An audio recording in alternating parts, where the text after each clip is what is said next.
Assalamualaikum warahmatullahi wabarakatuh. Halo teman-teman. Sebelumnya, kita perkenalan dulu ya. Tak kenal, maka tak sayang. Namaku Nur Miftahul Ilmiah. Nomor induk mahasiswaku 25113044. Aku berasal dari kelas eksekutif B25, Program Studi Pendidikan Guru Madrasah Ibtidaiyah, Fakultas Agama Islam. Teman-temanku semua, di sini aku akan menjelaskan tentang filsafat pendidikan, metode ilmiah, konsep ontologi, epistemologi, dan aksiologi. Ada yang tahu filsafat itu apa? Kata filsafat berasal dari philos yang berarti cinta mendalam dan sophia yang berarti kebijakan. Dalam kehidupan sehari-hari, filsafat sering dipakai untuk menggambarkan pendirian hidup individu atau pandangan masyarakat. Contoh filsafat sederhana, hidup harus bermanfaat bagi orang lain dan dunia. Metode ilmiah. Metode ilmiah adalah prosedur sistematis yang digunakan para ilmuwan untuk memecahkan masalah dan memperoleh pengetahuan baru. Metode ini melibatkan langkah-langkah yang berstruktur dan berlandaskan prinsip berpikir ilmiah. Ada beberapa metode ilmiah: teori, hipotesis, logika, data informasi, pembuktian, evaluasi, dan paradigma. Selanjutnya, aku akan menerangkan ontologi. Ontologi berasal dari bahasa Yunani, yaitu ontos yang berarti yang ada, dan logos yang berarti ilmu atau studi. Secara bahasa, ontologi berarti ilmu tentang hakikat keberadaan dan realitas. Ontologi adalah cabang filsafat yang mengkaji keberadaan secara universal, mencari inti dari setiap kenyataan dalam berbagai realitas.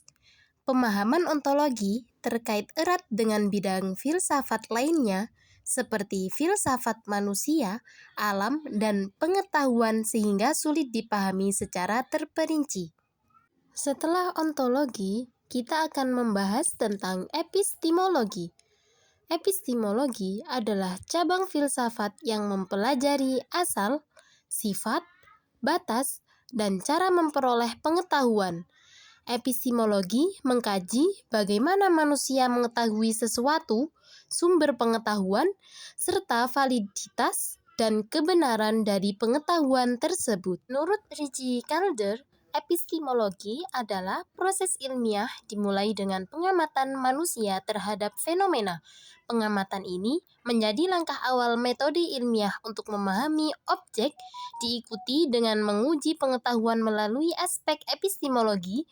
Oleh karena itu, pengamatan sangat penting dalam pengembangan ilmu pengetahuan. Objek telaah epistemologi adalah mempertanyakan bagaimana sesuatu itu datang, bagaimana kita mengetahuinya, bagaimana kita membedakan dengan lainnya. Jadi, berkenaan dengan situasi dan kondisi ruang serta waktu mengenai sesuatu hal. Yang terakhir, kita akan membahas tentang aksiologi. Aksiologi adalah cabang filsafat yang mempelajari nilai-nilai, termasuk etika dan estetika. Ini membahas apa yang dianggap baik, benar, dan indah, serta pengaruhnya terhadap tindakan dan penilaian manusia. Sementara epistemologi fokus pada pengetahuan, aksiologi berfokus pada nilai dan moralitas. Ilmu merupakan berkat dan penyelamat bagi manusia. Seperti mempelajari atom, kita bisa memanfaatkan wujud tersebut sebagai sumber energi bagi keselamatan manusia. Tetapi di pihak lain, hal ini bisa juga berakibat sebaliknya, yakni membawa manusia kepada penciptaan bom atom yang menimbulkan malapetaka. Jadi, yang menjadi landasan dalam tataran aksiologi adalah untuk apa pengetahuan itu digunakan, bagaimana hubungan penggunaan ilmiah dengan moral etika, bagaimana penentuan objek yang diteliti secara moral, bagaimana kaitan prosedur ilmiah dan metode ilmiah dengan kaidah moral. Dapat disimpulkan bahwa berfilsafat merupakan kegiatan berpikir yang khas, yaitu radikal, sistematis, dan universal untuk mencari kearifan, kebenaran yang sesungguhnya dari segala sesuatu.